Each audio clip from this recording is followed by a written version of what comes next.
My name is Gilma Adunas. So I apologize. I'm gonna just go ahead and do that. Hold on just 1 second. Yeah. These were supposed to be animations, okay? But turns out when you translate from PowerPoint to Google Sheets, things happen, and that's what happened here. And I apologize for just giving you all of the data at once. I'm talking about like best practices of how to create your visualizations, and here I am doing this. Anyway, so a little bit about me. I was born in Mexico, in a town called Zacatecas, beautiful place. I miss it a lot. It's very colonial, very old city. My background is in physics and math. And I was doing a lot of theoretical physics back then, but I always felt the need to do something a little bit more applied, something that, I could reach out to people in a more applicable way. Cosmology is amazing, but I wanted to do something, something that had more applicability. So I moved to Nashville about 20 years ago to pursue my degree in physics. I got a master's degree from Vanderbilt. And as I was typing all of this, I started to think about like my life and how I got to the point where I am right now, being a data analyst with a background. And a couple of things that I would like to mention is that I have always been interested in graphic design. I took 2 years of classes at the Technical Institute in Mexico when I was in high school, just because nerds are gonna nerd, right? And I learned a lot about what you need to be doing when you're building graphics. They were teaching us things like CorelDRAW, PageMaker, Adobe Illustrator, things like that. Harvard graphics even. I don't know if you remember any of those.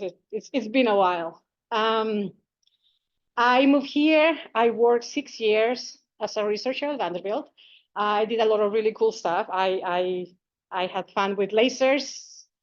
I meant to say I did the responsible research with lasers. That's what I meant to say. And I also, actually, the topics that I really missed and the ones that are really very incredible, interesting, was when I work with diffusion tensor magnetic resonance imaging. So what we do is we measure using functional MRI the way in which water diffuses in the brain. And it turns out that water doesn't diffuse freely in all different directions. It's going to be constrained by these bundles of axons that act like a cable and allow for the electrical signals to go from one side to the other one. And then we would use MATLAB and Python and a lot of denoising and algorithms to do signal processing to try to figure out ways to build a tractography that allows you to see, how those axons, how those bundles connect from one side to the other one, anterior, posterior, from different hemispheres, and you create images like that. This is not my image, but I did create images like that from scratch. So that was a lot of fun. I miss working in computer vision. I don't work in computer vision anymore. But contrary to what some people think and have told me, clean data can actually be a lot of fun. And I'll show you why. Okay, so after that, I moved to become a professor of physics and astronomy. I taught for 6 years full-time at Nashville State Community College. I miss my co-workers there. I miss my students a lot. They were great students to teach. So yeah, that's something that I always thought maybe at some point I can go back and teach a little bit more, but I don't know. I'm pretty busy doing other stuff too, so I don't know. We'll see about that. A little bit more about me, what I love my family, my kids, two amazing, adorable kids, my husband, my friends. I love food, I love music, I love art.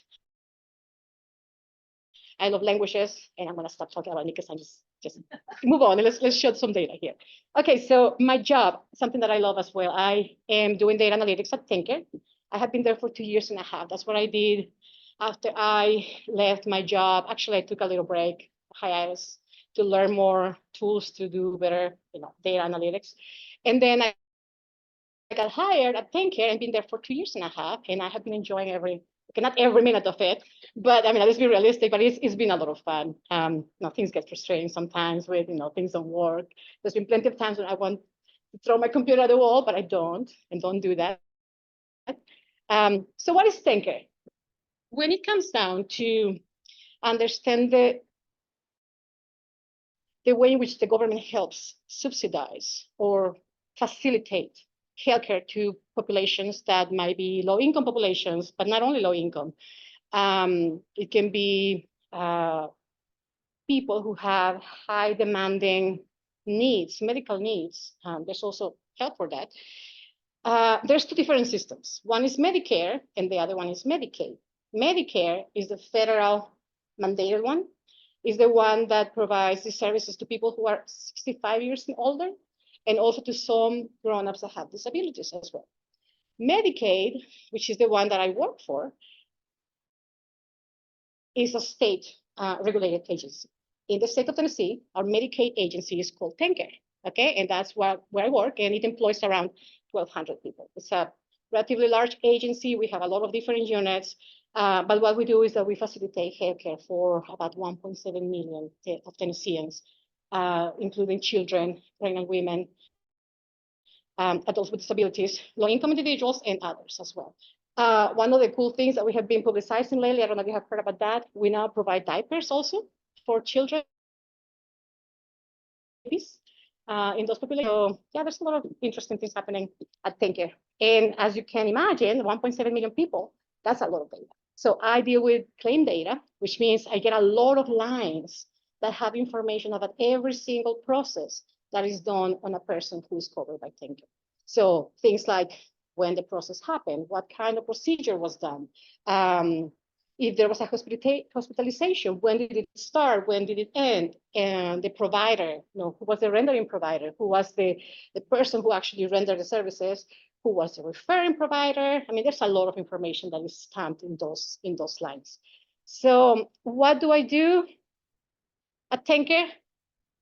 I work in the fiscal division. I do work in healthcare informatics in the subunit called Program Integrity Analytics. So I consider myself some sort of financial / healthcare data analyst.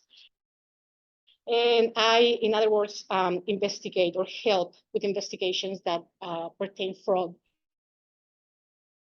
waste, and abuse of our resources, I think. So there's always going to be providers, some doctors, some nurses who want to trick the system, want to bill for more than they should be billing. Not just me, my whole team. I have an amazing team, and I have an amazing team of data analysts and also investigators, and there's lawyers involved too. It's a network, and we work together to get into those investigations. Okay, so my stack. So as far as data warehousing goes, we have our data housed in Oracle databases and Azure databases. So whenever someone asks me, what kind of tools do I need to learn if I want to become a data analyst, one of the first things that comes to mind is SQL. Okay, you need to learn SQL to communicate to databases. That's something that a lot of people are using, a lot of companies are using. So you need, whether it's Postgres or MySQL. I particularly use the Microsoft SQL Server and the Oracle developer, SQL developer, to connect to the databases. But that's a language that you want to learn to be able to get the data and maybe even do some of the cleaning of the data and transformation of the data from the source. We use SAS, and I know I hear usually like mixed feelings with that because a lot of our legacy code is built in SAS. I have the fortune of having a director right now and a deputy director that are very oriented towards modernizing the stack. So we are now using other resources as well. We use Python. I like particularly using Spider and PyCharm. I do use Jupyter Notebook sometimes for development. I like the way that they look. But if I want to put something in production, then I use another kind. Spider is usually what I use for that. I included pandas there, even though it's a library, because I just cannot recommend this guy enough. I'm gonna give you, I give you, by the way, a list of links to Glenn, so you guys can access them later. If any of you want to learn how to do data cleaning and data tidying, this guy right here is great at teaching it. He has a lot of YouTube videos. Some of them, the one that I took, the one that this one links to, is a 2018 one, which is a little bit old, but he has 2022 and he has other newer versions. It's just that this is the one that I saw. This is the one that I would recommend to you. He's really great at allowing you to just understanding how pandas thinks, which is very different than NumPy and some of the other libraries that you deal with in Python. We use a lot of Tableau. That changed color. I was supposed to be white. We use a lot of Tableau. We're starting to use Power BI. I have started to do some visualizations in Power BI. Most of the visualization, actually all of the visualizations that I will be presenting today here, they have been done in Tableau. And I'm not saying use Tableau, use whatever visualization you want. If you want to use Shiny, you want to use Python visualizations, do that. It's just that Tableau is something that I wanted to learn. And that's why I took on the teaching of teaching myself how to use Tableau. What else? ArcGIS, this is something I haven't started learning, but that's my next goal because we have access to it. The health department, they use that a lot to build their maps. Oh, I forgot to include maps. I just remembered that. I have some really good maps. Well, next time. Okay, so graphics. These are my personal graphics. I've been using ChatGPT for graphics, yes. The reason why I wanted to do that is because I was getting fooled by ChatGPT all the time. Like I would look at some really cool art and I will show it to my son and then I look at this, it's so beautiful. And I'm, Mom, you know, that's ChatGPT, right? That's AI. They're like, oh, I didn't know that. So I started using it just to teach myself how it looks like, because people are using it all over the place. And coding, which is, I mean, it's great. You use it however you want. But I wanted to just figure out, you know, how these things look. I use Canva.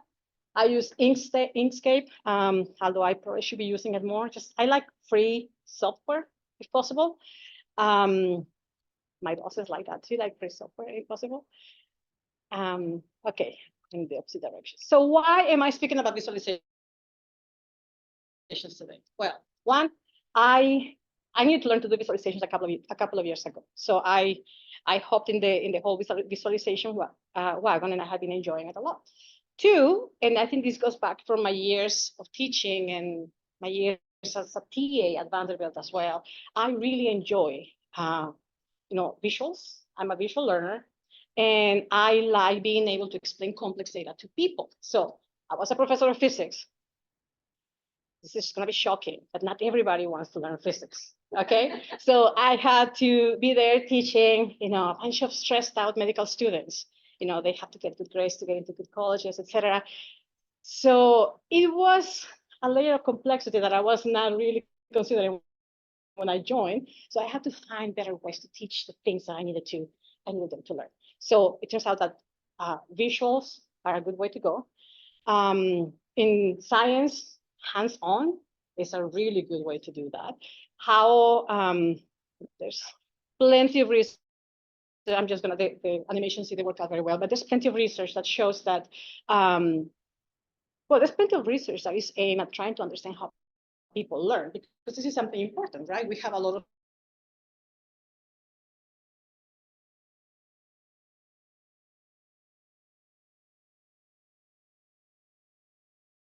that categorize the learners as visual, auditory, reading or writing, and kinesthetic, which means you learn by doing, which is not like I'm a big proponent of that one in science. But also there's been indications that most of the people, and there's been different research studies done about this, that most of the people are very visual, or they have some sort of visual-centric type of learning. So that's something that you need to take into consideration. Not everybody is going to be a visual learner, but there's going to be a lot of people who will be, or they will have that, leaning towards that type of learning. So there's a market right there for you to learn visualizations. And again, I am not a Tableau speaker, a spokesperson, but if you want to do, Power BI or whatever else you want to learn, that probably is going to be a good thing to pick up if you want to become a data analyst. So as far as advice, visualizations, try to follow best practices, imagine presentations. What do you think when you try to create a good presentation? Think about your audience. You laser focus on your audience. You try to understand them. Try to understand who they are. Try to understand what they need, which means you're going to have to communicate with them. Ask questions. Some people are going to be more receptive than others, but ask questions so you can get information about what kind of product you need to present to them. Build a plot to the story you want to tell. This is important, and it's tricky as well, because you want to tell a story. You start to think about the story, but if you don't know the data, you cannot really go very far. So this is done coupled with data exploration. If you want to start doing some data exploration to understand your data, that will help you build the visualization. Try to find inspiration. When it arrives sometimes, like all of a sudden, just use that and build a story. Make your visualization or your presentation understandable. Okay. You must be very smart. You can be very smart, but if you are not able to explain it to others, then you don't connect with your audience, and that's where you lose. Make it memorable, retainable. This is some of the things that I have picked up from people. Some things that I picked up from experience as well. And then something that people really appreciate when you're building a product for them is try to give them recommendations. This is what I found in your data. This is what we could do next. And they really appreciate that sort of feedback. Okay, and then all of these ones that were supposed to be showing up before, there they are. Okay, whether or not you're trying to build an amazing presentation, something that you cannot forget are the basics. And I'm kind of getting into a very high contrast, a very bright screen. That's why I'm kind of like easing you into it. Make your graphics as accessible as possible. And by that, I mean, think about the contrast. There's plenty of research, there's plenty of resources that are found online where you can go and test whether or not your presentation has a good contrast or not. Use a color blindness simulator. It's something that I wasn't thinking before I started teaching, but as I wasn't thinking about it. But it turns out that one of my classes was physics for engineers. And it so happens that those classes tend to be very male-centric. There's a lot of males that want to go into engineering. And it turns out that the incidence of color blindness in males is actually pretty high, 1 in 12. It depends on the population. Like India has different numbers. I'm sure these numbers can be debated by people in different studies, but 1 in 200 women tend to be colorblind, 1 in 12 men. Every year, I had a future engineer raising their hand when I asked them who is colorblind. I need to know, because one of the things that we teach them is to read resistances, which are color coded. Yeah, that was a lot of fun. Anyway, so what do you do when to try to test this colorblindness? This is one dashboard that I built. Somebody wanted to figure out the exposure that we had. I apologize about this tableau logo right there. The exposure that we had at TennCare about a certain procedure. I'm trying to anonymize things as much as possible, and that's why these descriptions are not very descriptive, and the procedures are, have been labeled something different. So I pulled the data for all of these codes, and something that we were seeing in national trends is that people providers were starting to bill huge amounts of money related to these codes. And something that we saw in the TennCare data is that that's not happening in Tennessee, something that they needed to know. Okay, so I ran this through a colorblind simulator, and then I gave you one of the links that I'm providing you is this site that I use. You just put your graphic in there, and then you can test for different types of color blindness: red, green, blue. Red and green, I think, are the most frequent. So, test for those ones at the very least and see how it looks like. And if the contrast is good enough, then proceed with that colors that you're choosing. If not, then accommodate that. Anyway, one of the really cool things about visualizations is that you can go and click on the different codes, and then the data changes, right? I mean, that's what makes visualizations so powerful. They can be very interactive, and people have a lot of fun using them if they know how to use them right. So then you can go ahead and maybe dig a little bit deeper into the data. So that person also asked me, well, who are the top 20 rendering providers, the people who are rendering the services? Who are the ones that are like billing us for the most amount of money? And so I found those providers, and I also found the trends of these providers over time. As you can see over here on the x-axis, you have the years 2016. That's when I started the pooling of the data, up to the end of 2023. Actually, it was in November, so some of the trends are actually lower because of when they were extracted, not necessarily because that year was low. So you can see, for instance, this provider number 4. They were not billing very much in the first 3 years, but then something happened. Maybe they changed their practices, and then they started billing. Now this code being mysterious, privacy reasons, happens to have an alternate procedure code that they could be using, but it's cheaper for them. So is that the reason why they're using this procedure code? Well, we can dig into the data and try to figure out whether or not that's the case. So again, when you're thinking about your visualization, does it make sense? If you're there explaining it, okay, that's great, but can it stand by itself? Can it do the job that is providing the data analytics that people need by itself? Because sometimes you deliver the data, you're not there to tell them how to use it. You're not there to tell them, what it can do. So use labels. It's something that I told my students over and over. Label those axes, okay? Give them people what they need to be able to understand your data. Let's see. Yes. That dotted line, that average for the 5 years, for 8 years. That's right. Okay. That's right. Because one of the things is not necessarily the total amount of money. You want to see also, and that's actually how I categorize these providers. I think. Oh, yeah. It just happened. Yeah, I want to see the average too, not just the total amount of money, because maybe somebody started billing in 2022 and 2023, but they were very high. They were like billing a lot of money. So that's something to consider. Okay, you cannot see this very well, but there's some other information over there. Okay, moving on. Oh, I'm going backwards. I want to dig a little bit more into the data. So for each providers, okay, before I get to that one advice that I can give you here, use the resources that the software that you're using is having at your disposal. So if you're using Power BI or if you're using Tableau, and I cannot speak for Python dashboards, which I'm sure are amazing. I've seen some of them, they're pretty good, but I just haven't made them myself. They use tree maps, which is this, you probably have used them. I mean, people use them a lot, and I like them. I try to not use them too much because I feel like people use them a lot. So, but they're very good at communicating in this case that those 20 rendering providers, that for instance, this one right here, the biggest square I have, or rectangle, that's the top rendering provider. And every single rectangle inside of that bigger rectangle is every patient that they saw. So you can go and click on every patient and see over here on this bottom little visualization yearly, just how many procedures they have done over time. And that can be really useful. I love Gantt, those are called Gantt charts, and I really love them because every tick shows you an instance of something that happened, whether it is a procedure, whether it is a surgery, whether it is a hospitalization, you can do that. And something that is really cool about those Gantt ticks is that you can give them depth as well. So take a look at this.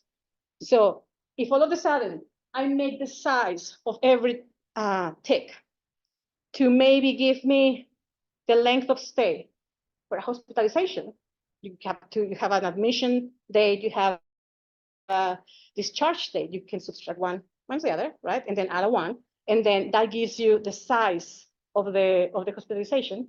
Then you can represent that in your data. And people find this very useful because sometimes people are billing things they're not supposed to be billing when patients are in the hospital. So let's suppose that someone is billing for a procedure that is supposed to be happening at home while the person is hospitalized. I can catch that by using the calculations in the background of Tableau. Okay, tool tips as well. So if you go and hover over each of these Gantt ticks, or if you click on them, then you can put more information over there. Not everything has to be on the dashboard. You can add more information in other places. Okay, moving on. Why not?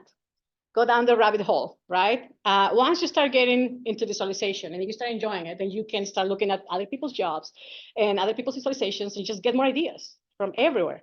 So maybe some time series analysis. Again, starting from November of 2018 to May of 2023, I was asked this is a team effort actually. We were asked to try to understand how many hours a certain provider was billing every day.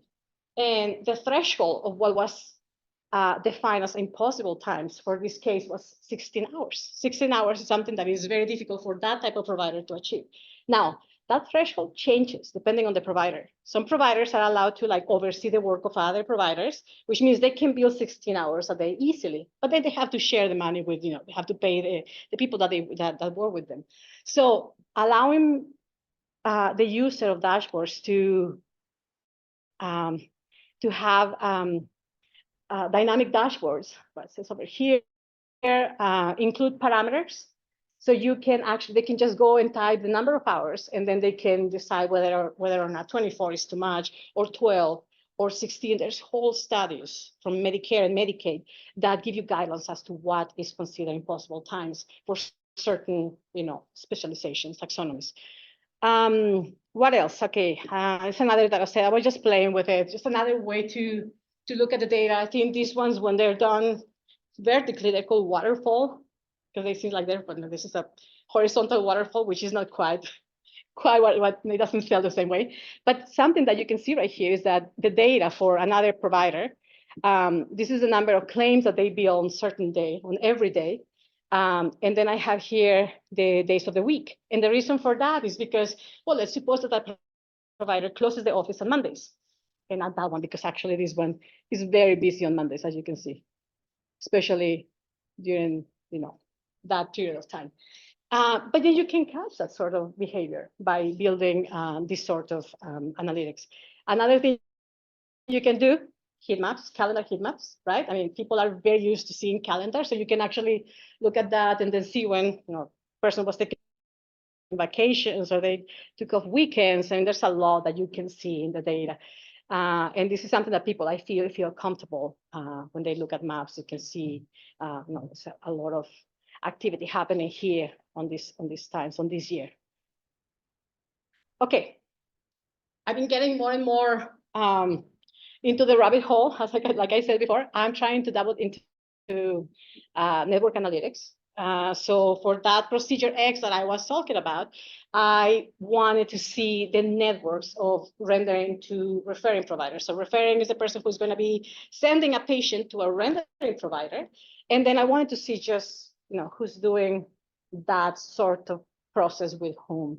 So one of the interesting things that I found, there's about, you can see patterns. There's a couple of providers over here that are kind of isolated, right? But then there's a lot of activity happening in some of the central points over here. If you allow your users to go and search for certain cities, then you can see why, for instance, those providers are isolated. They happen to be in a town, away from everybody else. But yeah, you can kind of get a sense of how money moves. And one of the things that we do a lot is we follow the money, right? I mean, you're trying to identify who's paying what for what. Okay, if you're interested in network analysis, I cannot recommend this guy enough. I don't know if you have seen his work before, La Data Vis, I think he's French. He has a website, that one, where he has templates that you can download to load your data. If you're publishing something, then something you want to do probably is give him credit. You can do Sankey, you can do cord data, steam graphs, and he's building more analytics. And he has actually a channel in the Tableau visualizations of the data and the Tableau. He's part of the Tableau family. If you don't want to use Tableau, that's perfectly fine. There's a course in Coursera. I don't know if you have done anything like this. That is an applied social networks, which is the type of networks that I showed you before. Analysis. This is done in Python. I am currently taking it. It's a lot of fun, but I feel like I should have taken it from the beginning. That whole applied data science with Python specialization. I think I'm gonna have to restart from the beginning because there's some stuff that I'm just not connecting with. So if you are interested in doing this sort of analytics, the network analysis in Python, I can recommend that course. This is in Coursera, and if you don't have a Coursera subscription, well, let me tell you now that through the state of Tennessee, you can sign up to get one for free. Okay. All you have to do is go to this website, and again, you have the links for all of that. I cannot recommend you to go that path enough, because some of the courses that I'm taking are the machine learning specializations by Andrew. I don't know how to pronounce the last name, NG. They're great. I think it's OpenAI or Stanford who are providing those ones. But one of the things when you say that you are faced when you sign up for a Coursera Plus subscription is that you have to pay extra for those sort of courses. So it's, I think, $50 a month for courses from AWS, IBM, or Stanford, and some others. But if you sign up through the labor and workforce development side, they're free, they're included. So go for it. Like I found out as soon as I had bought my subscription, but I was within the 2-week period, so I just went and canceled my subscription. Okay, just to summarize, I don't even know what time it is. I'm so sorry, I didn't practice this enough. My dashboarding advice to you, again, I cannot stress this enough. Focus on your target audience. You know, there's been times when I spend hours building this beautiful dashboard, and then I deliver it, and then they ask me to translate it to Excel. It happens. And then that's on me, because I did not talk to them enough before I started working on that amazing dashboard. Okay, my motivation was to learn Tableau, so that's why I did it, not necessarily just to deliver a product, but focus on the audience, understand their needs, understand what they want. If they don't like Tableau, they don't like Tableau, and then maybe you want to do something in Excel. Excel has a lot of things that you can do with. What else? Do not get too attached to an idea.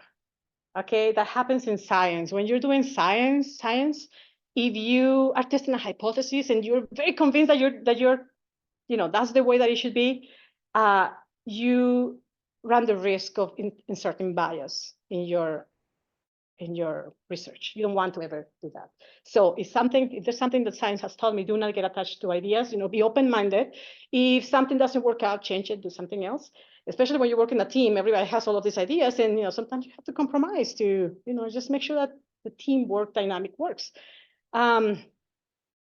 Seek inspiration from all around you. Now, I say from all around you, and I really mean it. I mean, take a break, go out, do some art, dance, do whatever you need to do, disconnect. Sometimes that's what you need to just get the creativity bug going, because you're too focused on something, too many hours. You need to do something else. You need to, sometimes ideas, come to me in the shower, and I'm singing in the shower, and I know how to solve a problem now. And this is really inconvenient because I have shampoo all over me. But anyway, to disconnect, and again, if you that the day, I don't guys have been to those ones, but this is a Tableau sponsor website where people upload their visualizations, and there's some great visualizations out there. And you don't want to go and copy them, but something you can do is just see what people can do with that sort of thing. I'm sure Power BI has, and Python, there's this information all over the place. Okay, and last, don't ever forget to have fun. I mean, okay, let's be realistic. I don't always have fun. Like I said before, sometimes it's frustrating when you cannot make the actions work. But at the end of the day, try to enjoy what you're doing. Try to enjoy your visualizations, and hopefully, something beautiful will come out of that. Thank you very much. So I can say to this. So are there questions? Do you have questions? Yes. So you mentioned that you should focus on the audience. Has there been any dashboard that you made without knowing at all Yes. who the audience was, and are you supposed to, or do you make this position that they will be trained to translate the visualizations that you're building? Is that very common? Nowadays, I try to be sure that they actually want a Tableau visualization or a Power BI visualization, because sometimes it's even about the delivery. If there's no infrastructure to be able to publish your visualizations, like a Tableau server, then why are you even trying to go that path? I mean, that means the option B is to give all of your work just unconditionally, and that can be tricky because you're giving them sometimes data that you might not want them to see.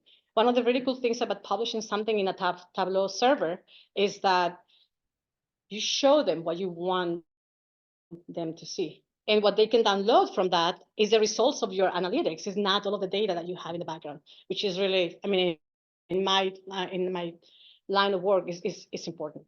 So as far as not knowing all the time what people are really expecting, definitely.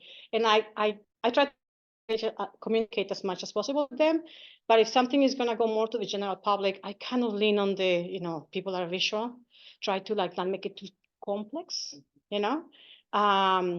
They can capture it, but you have to be careful with the amount of information that you put. You know, don't just build everything in one dashboard if you can help it. Maybe do two, you know, and disseminate information a little bit more, you know, balanced. So yeah, definitely. Any more questions? Yes. Another great talk, thank you. So I also work in healthcare fraud detection. And so I think one of the things we always struggle with is like, you know, you detect like, hey, this provider is doing something weird, or this provider is doing something. And then you like pass it off, and then like they will go investigate it, and you never hear back from them. Yeah. I'm kind of curious in your world, do you get like that feedback of like, hey, this analytics totally work, or like, you know, how do you encourage people to like give us back this information so we can use From it? the providers? Yeah, like say, Yeah. you know, you say you have provided before or something. Yeah, there's a team of investigators who do those sort of, you know, they reach out to these providers. And yeah, there's been instances where the providers don't reach back, and we cancel their subscription with TennCare. You have more legal power. Yeah, definitely. Oh, that's the other thing. There's prosecution going on behind all of these data analytics too. We work sometimes closely with TBI or the Office of the Attorney General or OIG, Office of Inspector General, to you know, because they ask us, they have identified, they have a tip, or we have identified and given them the tip. You know, it works in many different ways, but there's investigations going on. So they can subpoena that information to these providers, and if they don't comply, then that's a whole other, you know, story. But yeah, we end up canceling them in TennCare. And there's actually a list. This is all information that is available. There's a list of people, of providers that have been suspended by TennCare. You mentioned providers, but is it also the users? We think about fraud, Yeah, sometimes it's the users of healthcare, but you focus on the provider? Yeah, we do. My team and I do. You do hear every now and then in the news that there's providers that are also, you know, doing iffy things. We don't focus on the people, on the users. We focus on the, you know, on systematic behavior from providers, not necessarily. But there's people in TennCare that do focus on, you know, on the other aspect as well. Yeah, TennCare is big, relatively speaking. We have, you know, data analysts in fraud and waste and abuse detection.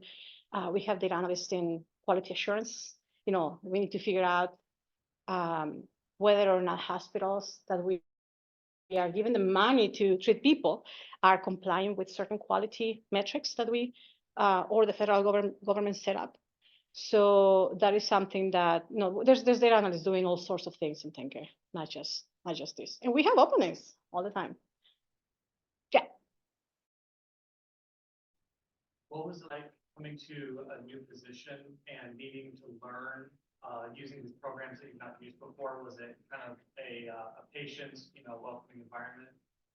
It's a lot. It's overwhelming at times. I was very lucky that I had a team that was very welcoming.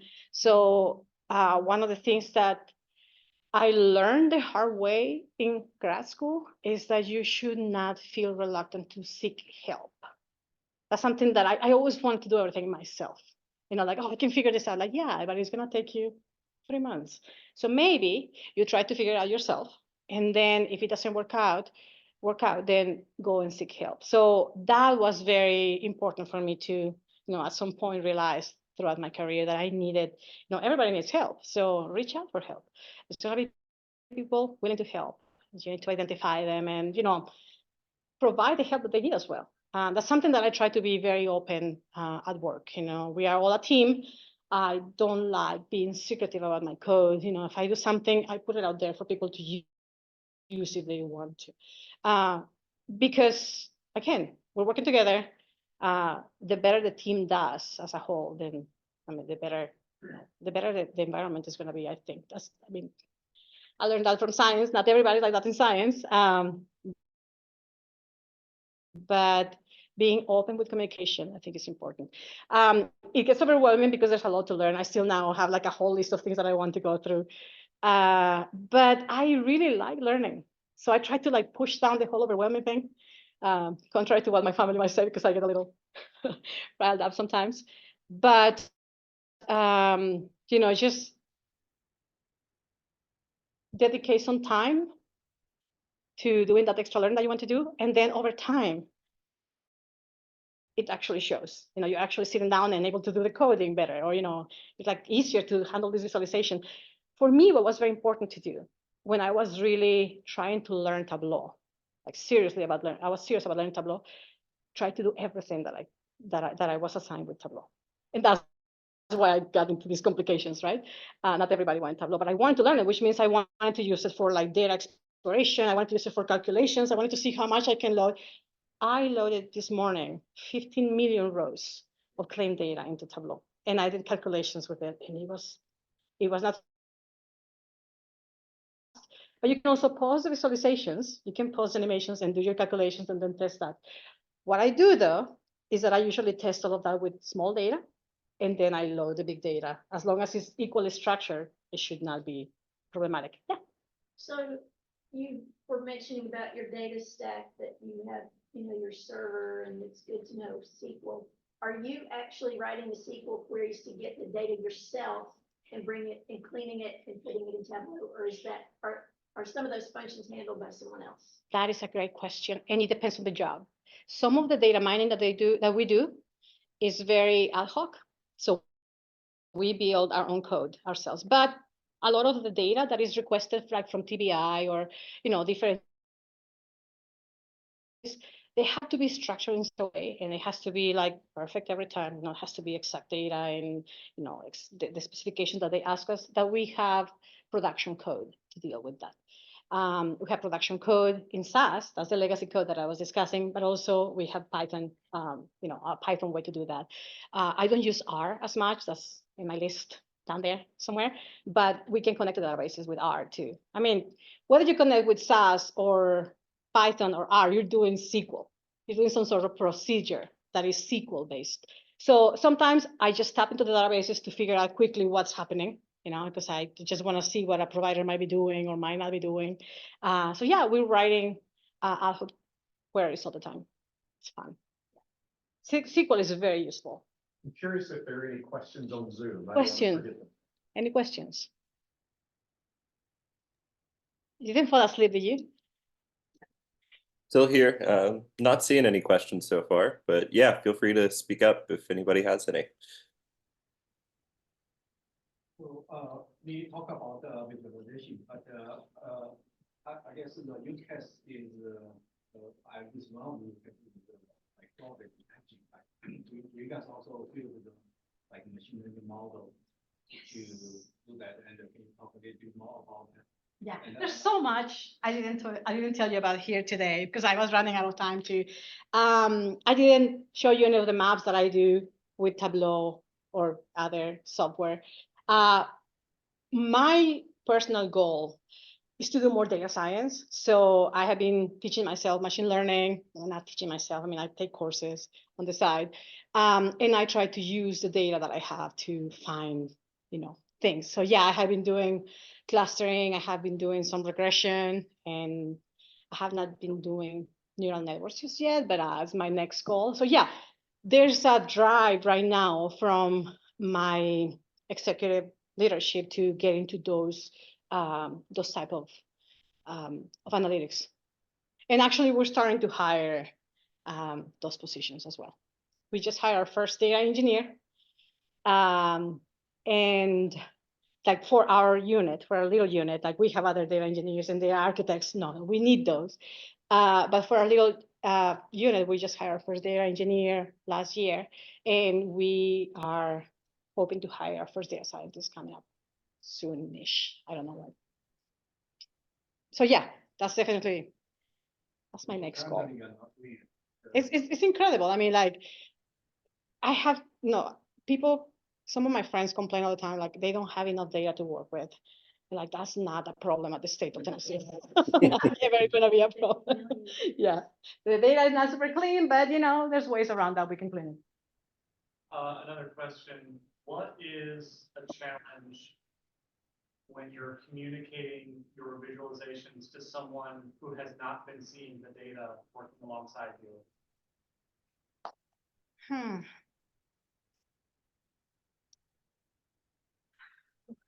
Been seeing the data. Usually the people that I work with do have some understanding of what, well, not always actually.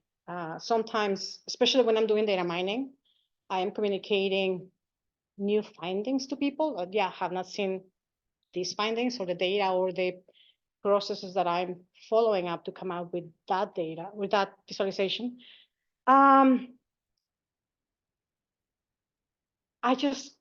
I try to think very carefully about that whole story thing. That is incredibly important.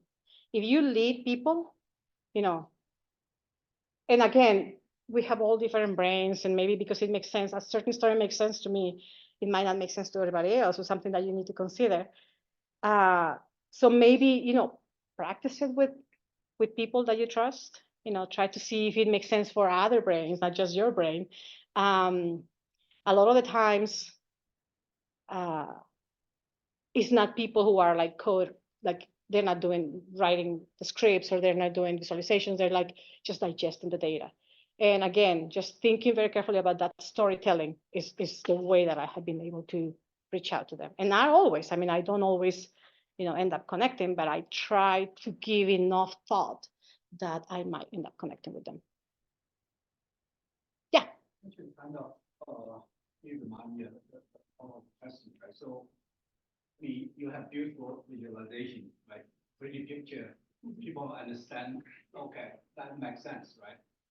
But on the other hand, how do you go beyond that, right? To, let's say, really make it actionable, really integrate with wherever the user is, right?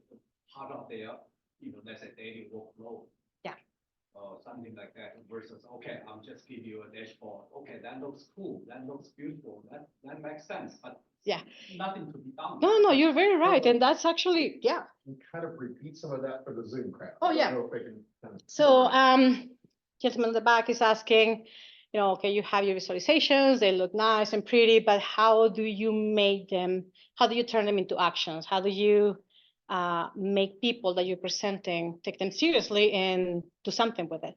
And the answer is, I have a great team of investigators. I do not know all of the coding.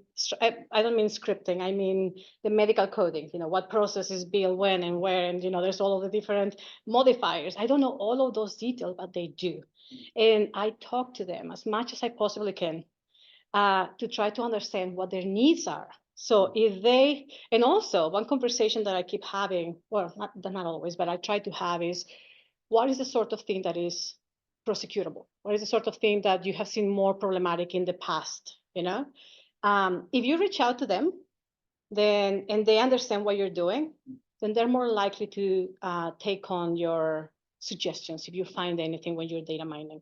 And then that's not all, because what those investigators have to do is go and convince, law enforcement or the lawyers at the OAG or the TBI analysts or lawyers to go ahead and do something. But it's not just me. I have a whole team of people that I lean on for knowledge, to understand what is it that has the potential of being more actionable, because that's important. And not everything works. Like that particular procedure X was not taken up. It was beautiful. I learned a lot of stuff though. I tried to see it as a learning experience too. Not everything is going to work out, but I learned to do a lot of stuff. But do you have a kind of like the integrated kind of system, right? So your finding will fit into another some kind of system. Whoever needs to access that, they can see it, then they can give you actual feedback, right? Versus it's you're like kind of isolated. You have to call them, have to email them, you know what I'm saying? So typically, if you want to make a lot of this insight actionable, you actually build into some kind of operation system, right? Yeah. Without even have to email, people can actually access and also have a feedback loop. And I feel like Okay, this is, That's another level Yeah. of operationalize the insight. I feel that Okay, this is also the sort of skill that might come later also with more experience, right? I have been through it longer and I know what has been prosecuted, although there's a lot of research that is online that you already see. I mean, a lot of this stuff is available. One of the things that I learned from a panel of some agency against fraud, healthcare fraud, is that when you're suspecting certain providers and they look weird in your data, like they're overbilling or doing something that they're not supposed to be doing, go and see if there's any civil cases open against them, because that could be an indicator that, they lead, not very honest lives or not, there's something going on there. And I have found some instances of that and that, yeah. It's interesting to see it. I don't want to say too much because, like, again, privacy, but it's very interesting every time I come across something like that. Any more questions? One more, and I'm talking Yes. too much, but No. your background is research and physics and mathematics, Yeah. and yet kind of toward the end, you were talking about creativity and communication. Yes. And I appreciate that because I think you could have had a very different talk. But I think a lot of people are interested in hearing the importance of that communication. And I am curious about your creativity, because as a mathematician, Yeah. I remember I actually taught high school for just a while, and you actually had to put bulletin boards up and stuff like that. That kind of made me cringe. But, I had something about mathematics as an art be creative. And I think that was a very different concept. Yeah. Anyway, I honestly think that's a bit of a misconception. I think to be a good mathematician, and we have some here in the audience, or a physicist or a scientist, you have to be creative to come up with ideas that are going to be innovative.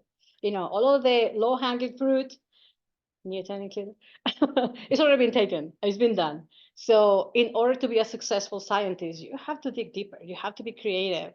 You have to be careful with the burnout too, so you don't, lose that creativity. So yeah, that's something that one of the reasons why. So I picked up a watercolors class. And one of the reasons why I did that is because I realized that I was thinking too much about work all the time. And I needed to really disconnect sometimes. And art does that to me. Art, I mean, I don't know if if it does the same to you, but if I am, trying to play some music or trying to do just painting something it doesn't have to be beautiful. You're doing it. It's going to be beautiful in its own way. That allows me to disconnect. And that allows me to refresh and energize myself to come back and, with a fresh mind, just continue. I really like the whole data analytics business. I like, the whole creativity thing, the whole trying to find beauty on the visualizations and the things that you do.